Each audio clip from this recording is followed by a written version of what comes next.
And now we welcome Dr. Tony Zeiss, President of Central Piedmont Community College, who brings words from the community. Ladies and gentlemen, I am keenly aware that our good friend Alan Tate Jr. would not want me to stand up here and tell you how wonderful he was. However, I believe it is appropriate to do just that. We're here to celebrate Alan's life. We're here to remember his example, and we're here to honor his legacy. You know, Alan Tate set the bar very high for a life well lived, and we've all learned much from this legendary businessman, civic leader, visionary, and friend. He epitomized integrity, tenacity, kindness, double kindness, I would say, and goodwill. He was both a dreamer and a doer. He was a consensus builder and a great counselor. He was adept at convening people and convincing people to do good things for the broader community.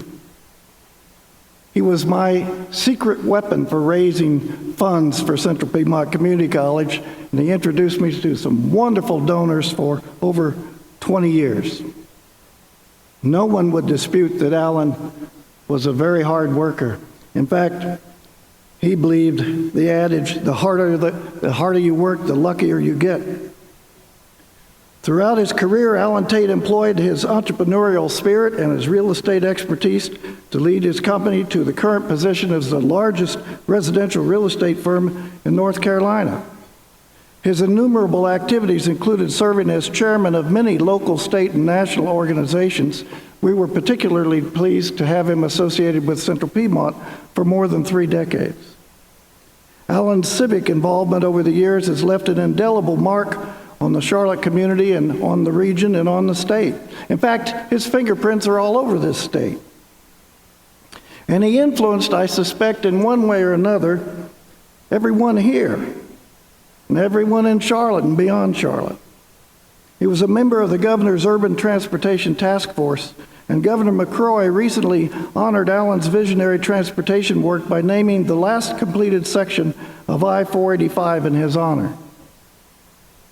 Last month, Central Piedmont dedicated the Tate Clock Tower on the central campus. This was all Alan's idea. He said, "Tony, I want to put something on that campus that the students will be proud of and the graduates will be proud of years after this." He said, much like I'm proud of the well of my alma mater at Chapel Hill.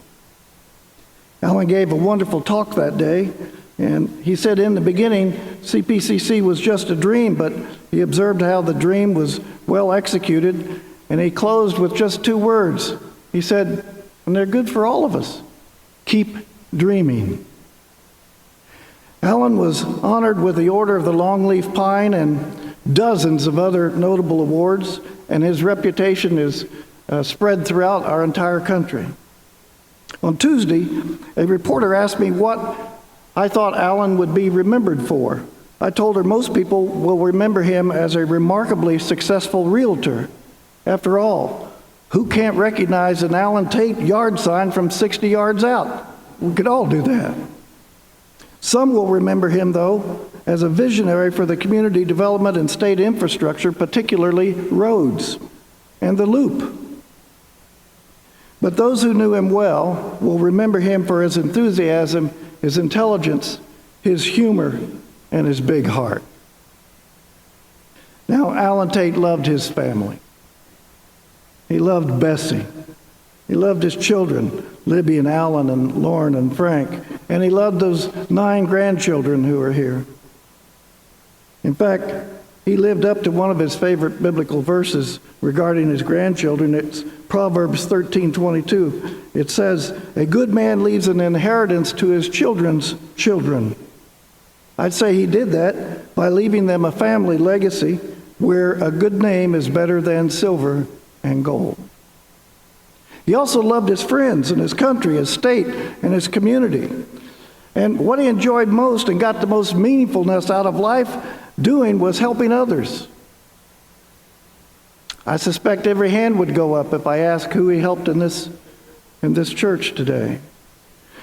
The 2 great commandments to love God and to love others were eminently reflected by the way that Alan lived.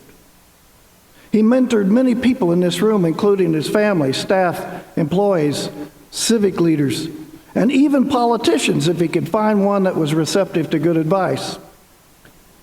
Now, Governor Pat, we all know that you listened to him. After all, you became governor.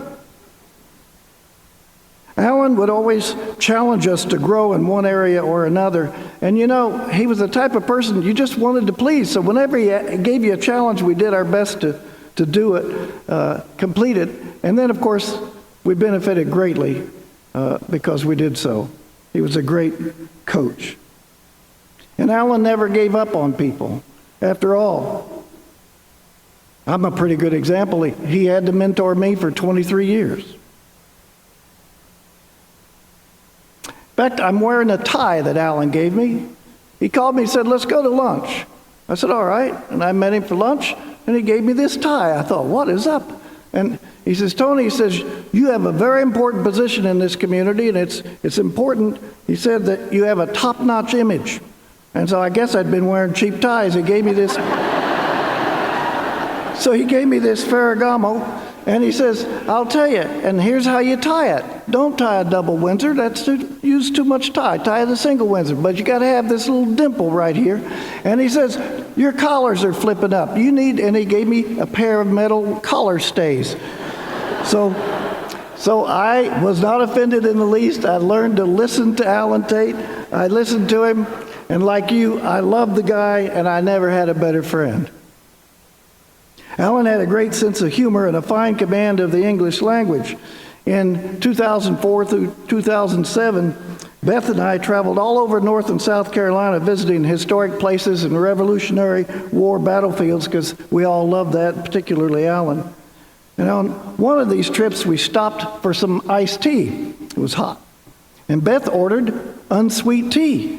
Alan's eyes got this big, and he looked at her as if she had broken a sacred code of the South. "Unsweetened tea," he said. "I wouldn't let unsweetened tea mess up my mouth." On one trip to his home in Gaffney, Alan showed us all around, and then he showed us the alley between his house and the church. And he said he remembers distinctly walking down the alley to church one Sunday morning, and his father opened the door and shouted out that Pearl Harbor had been attacked.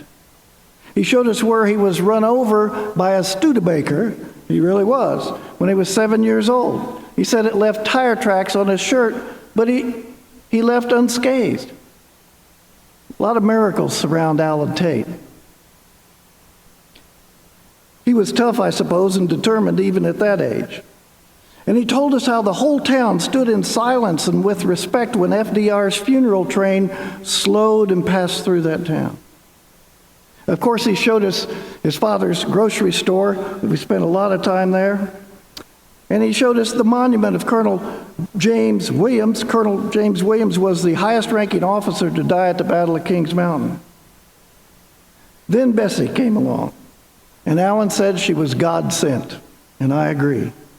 And that's why he often referred to her as his angel. He told us she was the strongest and most spiritual person he'd ever known, and he admired her greatly for all the mentoring that she does for young women. Alan loved music. If you knew Alan, you knew he loved music. And when visiting Debbie Do, as he called it, he would spontaneously break out singing a favorite song like "Thanks for the Memories." He liked beach music and bebop music the best, and he preferred the chairman of the board, he told me, as his favorite group. He had perfect pitch, and he was a very good singer. Now, Alan also had a sweet tooth. Somebody told me it ran in the family. He loved, his favorite dessert was banana pudding. He one time told me he could eat a bucket full of it. And I believe him. When Alan was down at the beach, he liked to watch televangelists on Sundays because he wasn't here to go to church. And he was quite a showman himself, you know. The Ringling Brothers had nothing on Alan. Life was sometimes a grand theater for him. On one Sunday, he heard an animated sermon on the 23rd Psalm that we just read. And the preacher taught that the most important word in that psalm was the word through, emphasizing that, yea, though we walk through the valley of the shadow of death, we walk through it, he said. And we don't stay there, because as Christians, we're going to be victorious over death. That gave Alan a lot of comfort. Gave me comfort. Hope it gives you comfort. By the way, Alan loved this congregation, and he did many good works here. So one time I said, okay, Alan, I'm going to interview you. In fact, I interviewed him on videotape for the family. I said, what are your secrets to success? He says, great people and the ability to anticipate the needs of clients. He said, oh, and I'm also always looking for opportunities. That's Alan. He's always looking for opportunities. Then I said, how'd you become such a good salesman? He says, well, it all started with the bananas. And he says, when I was 10 years old, I was working in the grocery store with my father. My father somehow bought a pickup load of ripe bananas from some peddler. And he said, Alan, these bananas, I just bought all these bananas. He said, you have to sell them. You've got about 2.5 days. So he thought, boy, I better get them out front so everybody can see them. So he put them in the shelves out in front of the grocery store. And then he had the good thought to spray them with water about every hour so they'd glisten and they'd look really fresh. And then he'd see Mrs. Jones and Mrs. Smith, and he'd say, oh, look at these fresh bananas we've got. You know, they're so healthy for your children. They're one of God's most perfect foods. And so he sold those bunches of bananas. That's how he learned to sell. And then about a year later, he said he was stumped for a little bit when his father bought another pickup load of cracked pottery, which means we call them seconds. And he says, Alan, you need to sell this pottery. I bought these cracked at the grocery store. So Alan tried to sell them, and he couldn't sell them. Finally, he said, wait a minute, it's time for indirect selling. So then he'd say, Mrs. Jones and Mrs. Smith, I'm so happy to see you today. Look what this pottery we've got. It's just so wonderful. Now, you can have a plate and a cup if you'll buy $10 worth of groceries today. And you've got 2 children, that's 4 at home. Just think, in 4 weeks, you could have a place setting for everybody at your family.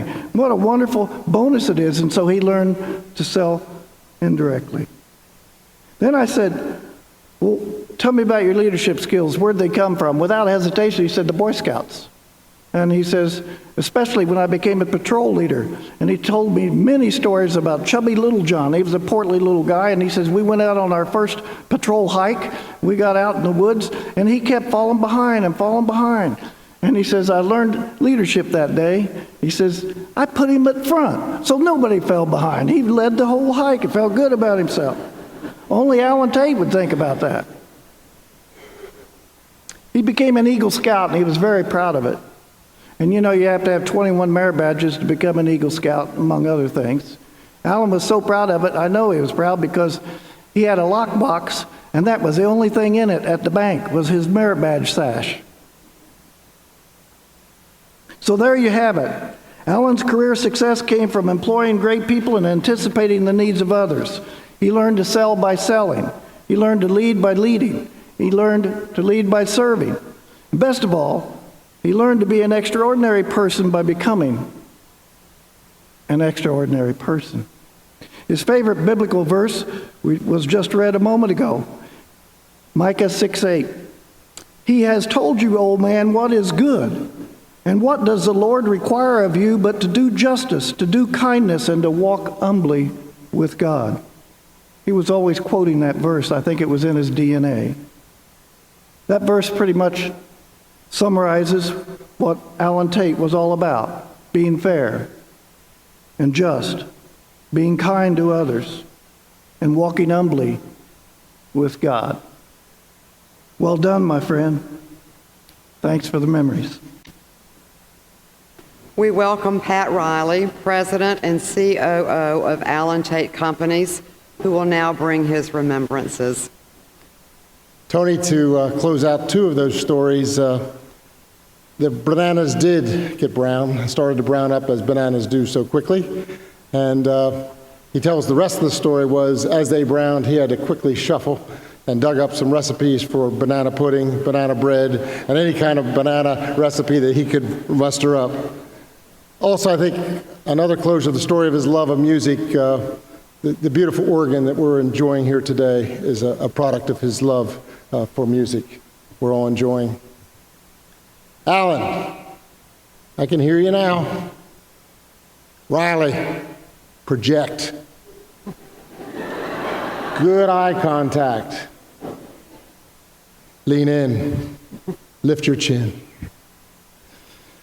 Vacillate your voice. And never underestimate the power of the pause. I listened, as Tony said, to my coach. Alan, would you look at this? Would you look at this? This is your kind of crowd, buddy. This is your kind of crowd. We're gathered here to celebrate your life. You've touched us all in so many different ways. We're here as your family, friends, associates. We're here as community and business leaders, state leaders. We're here as the board of directors of the leading real estate companies of the world and their members. We're here as your real estate family, your insurance family, your relocation family, your builder services family, your title company family, and the best leadership team in the world that you helped put together. Your servant leadership has allowed thousands and thousands and thousands of families over the past 50 years provide for themselves. There are no words that Tony or I could express today of all we have because of you. Alan, no more pain and no more frustration. No more listening to all of us prod and poke. Come on, add a little more, eat a little more, drink a little more. Not a peep. Not a peep. You never complained 1 ounce about the pain or the frustration that you were enduring the last couple years. That was you, Alan. That was you. Even in the depths of a 4-year recession, the longest of any like since the Great Recession, where half our business went away for 4 years, not anything came out of him or his office other than positive energy. As one door closed, there was always another one opening. That resiliency has brought communities together, brought brokers together, brought business leaders together, and together we all achieved the impossible. One thing about Alan, you were never satisfied. Never satisfied. In fact, there was times where he said, time out, just for 24 hours. Can we just celebrate this one achievement before we embark on the next? You attracted me, as many and many of us here today, to be on your team, whatever that team might be. What a charming Southern gentleman and a salesman you are. You're a stranger to no one, bringing consensus of growth on where roads should be, bringing distant, independent brokers together under one umbrella, the leading real estate companies of the world, bringing counties and towns and cities together to do the impossible, preparing this region for a brighter future. You are a master, my friend. Words cannot express the loss that each and every one of us feel. You left a void. Your Charlotte chamber right now is in Nashville on their inner city visit trip. That's a trip that you attended religiously for 35 straight years. Bob Morgan called me. Natalie says, what are we going to do? What are we going to do? I said, you know what you're going to do. You're going to Nashville, and you're going to do what Alan wants you to do, come back with some great ideas how we can make this a better place. So right now, Alan, in Nashville, right now as we sit at this moment, 135 Charlotteans have a Alan Tate sign and broadcasting through the world their love of you and they honor your commitment to the future. No more cream cheese with olives sandwiches. No more whoopie pies. No more of those greasy Lexington cherry pies, peach pies, and chocolate pies. Like you really thought as you hid them away for weeks at a time that you could hide your sweet tooth from us. We all had your number. You couldn't pass a DQ if life depended on it. We've talked about the future, he and I, many times in private. And I promise you on behalf of the work family that we are going to carry on the legacy of making a difference in people's lives. That you started 58 years ago. Because of your influence and the love that you have shared, we're all in a better place, just like you are right now. You're in a much better place. We're not going to say goodbye. We're not going to say goodbye because you were always there for us. You were always there. And you will be there again for years to come. I know you will.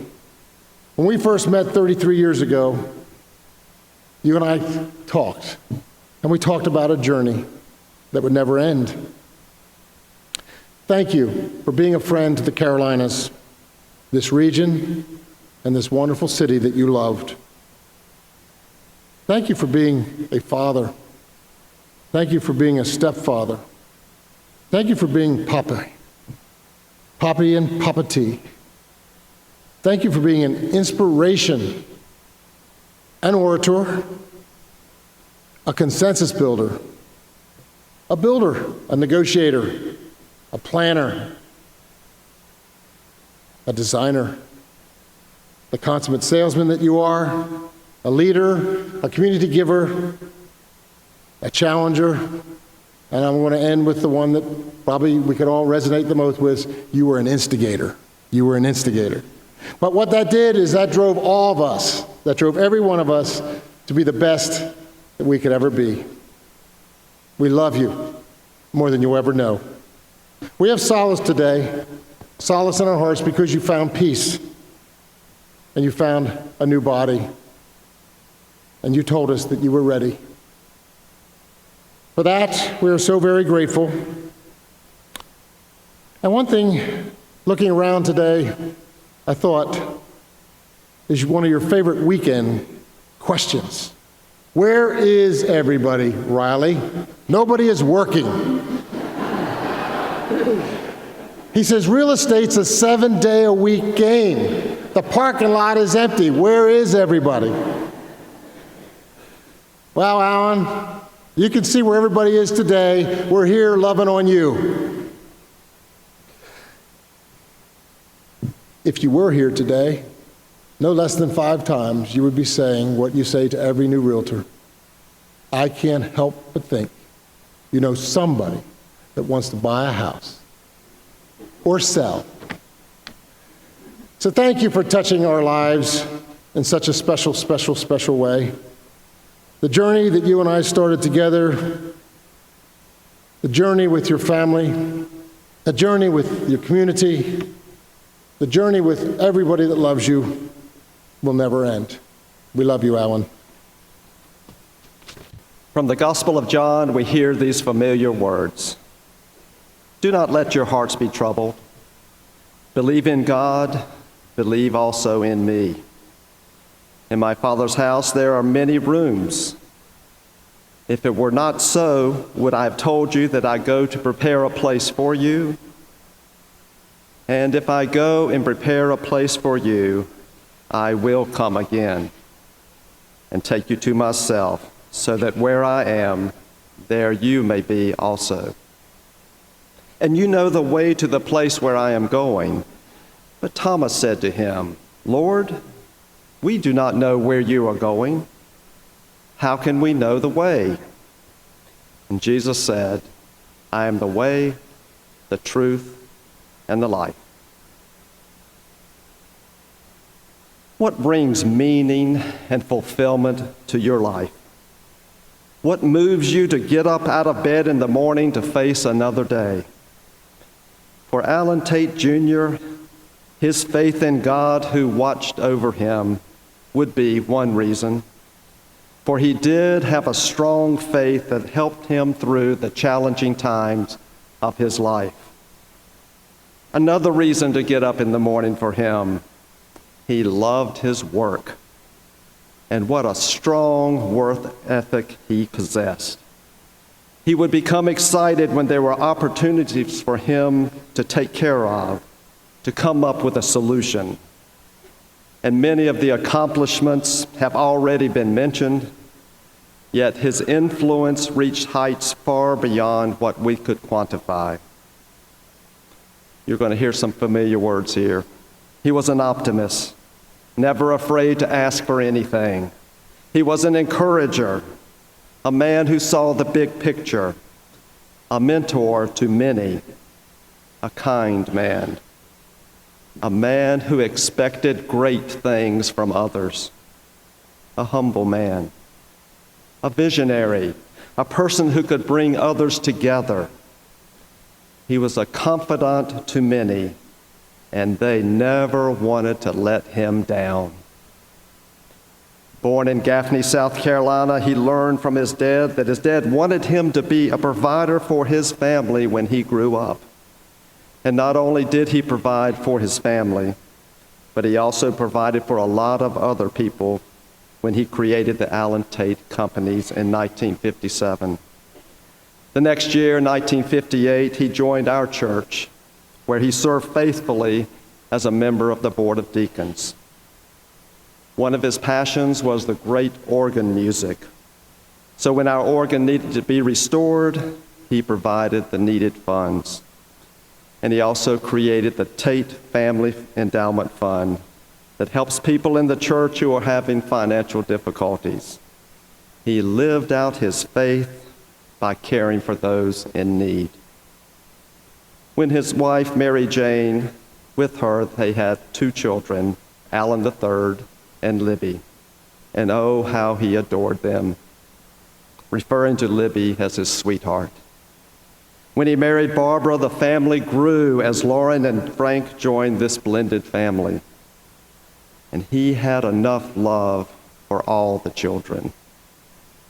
Hearing Alan, Libby, Lauren, and Frank talk about their childhood memories had us all laughing and crying this past Wednesday. They talked about their times at Garden City on the 4th of July each year, where Alan would always buy out the fireworks from the stores. One year, the children set up a log on the beach to display the fireworks.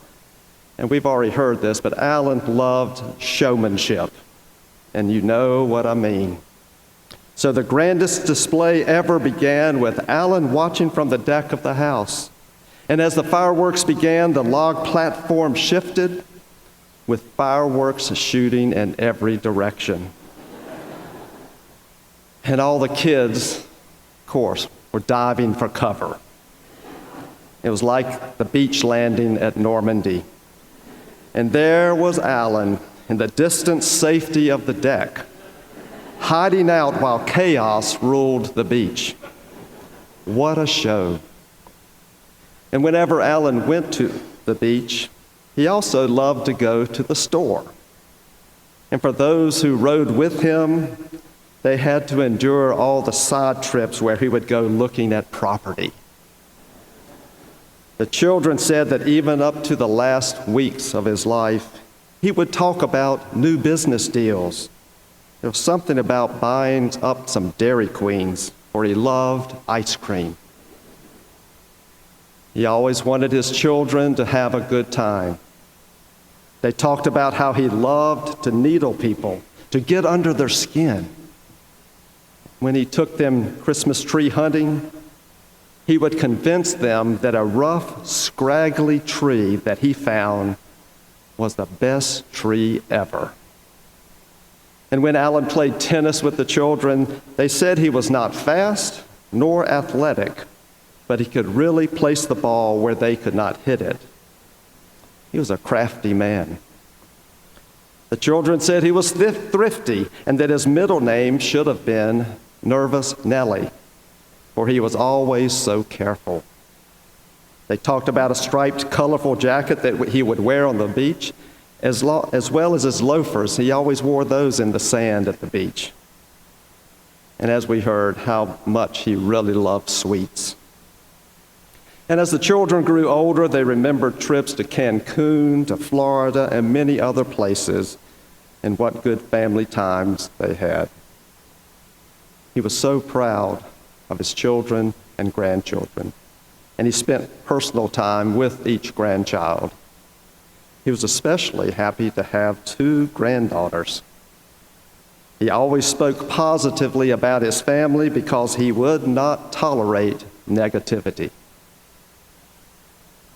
As we heard this earlier too, he claimed to have perfect pitch and that he could really whistle.